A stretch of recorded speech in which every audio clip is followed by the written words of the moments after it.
So now that you have your cameras out, we're going to talk a little bit about how we're going to use photography to help us move toward cultural competence. So these exercises are designed to enable you to see the world around you from new perspectives and in new ways. All of these photography exercises, the ones we do tonight and the ones that we'll do throughout the week, and the ones that you did last week, and by the way, your photographs were really, really intriguing. I enjoyed looking at them. Make sure that you post your photographs to Facebook because you will be held accountable. This is an assignment, just like the assignments that you're doing for Dr. Henry. So I will be checking to make sure that you submit your photos and your thoughts to Facebook, depending on what I've assigned you to do.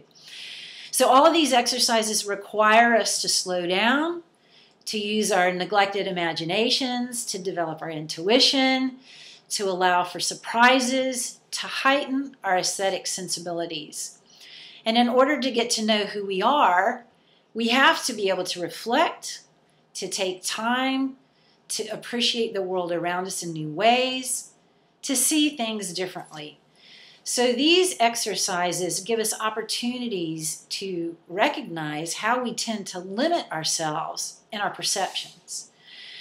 So if we begin seeing the world through new eyes, through our camera lens, to allow for ambiguity, to be receptive for what happens, then we're a little bit more aware of how we interact with others, and we can allow ourselves to start to be receptive to the ways that others are different from us and to value and to appreciate those differences. So now that you have your cameras there, what I would like for you to do is stand up and spread around the room with your camera. Make sure that you're not all clumped together in the middle of the room, but spread out all over the whole room. And once you get spread out, what I'd like for you to do is to stand there and close your eyes. So everyone has their eyes closed now. Then I'd like for you, while your eyes are closed, to turn 45 degrees to your left. Your eyes are still closed. When you open your eyes, I want you to pay attention to the first thing that your eyes are drawn to the first thing that you notice. And when you open your eyes, but don't do it yet, just listen. When you open your eyes and notice that object, I want you to move closer to it. We practiced this last week. I want you to look at it carefully, observe it closely, focus on it. Try to not let distractions into your head.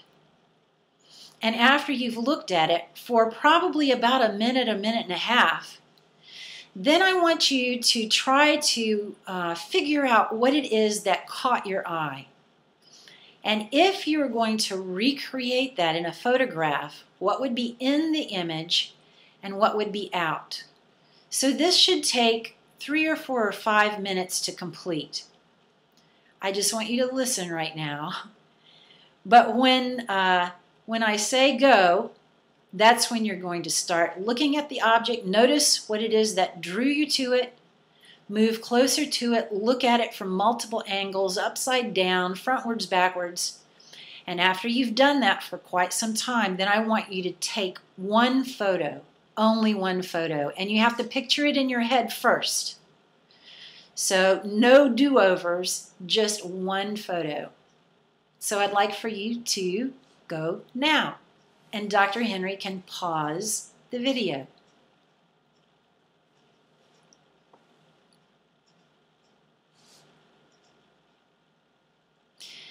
Now that you're back and you've done that activity, I want you to think about what you became aware of.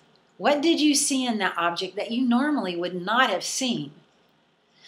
And now I want you to think about 3 different aspects. I see, and that's what I just asked you to do. Describe it using all of your senses. I feel. What do you feel when you see the photo that you've taken, when you view the photo, when you look at it? And then I think. And that's where you can interpret and analyze. You can examine the way the photo is composed. You can look at the angles, look at the light, look at the shadow. So this is going to be part of your assignment. You're going to take at least one photo each day. You're going to upload it to Facebook. You're going to use this technique that we just used here. You're going to upload at least one of these. You don't have to load all 6 or 7, but upload at least one before next Thursday. And then I want you to write in a Word document and bring it to class so that you can give it to Dr. Henry. And I want you to describe in your Word document these 3 aspects. Number 1, I see. What did you see? Describe what you saw when you looked at the object before you took the photo. And you can use all your senses in that. It's not just I visually see, but you can touch it, you can smell it, just like we did with the raisins. So describe the object. Number 2, I feel. When you look at the photo that you took of the object, what do you feel when you see that photo? And the third one, I think. Interpret, analyze, look at the angles, look at the light. Describe what you see in the details, what is in and what is out. Why did you choose to have what is in? Why did you choose to have something out? So that should probably be a couple of pages, double-spaced in 12-point font. So bring that to class next week and be sure that you have it there to turn into Dr. Henry, and make sure that your photo is uploaded to Facebook so that I can see them. I'm also going to be giving you some assignments that have to do with self-awareness. So we're going to be thinking about ourselves, exploring ourselves, who we are, what we believe and value, why we believe and value those things. So you're going to watch Facebook for that assignment. I miss seeing you tonight, and I know you're having a wonderful class. Thanks, and I'll talk with you later.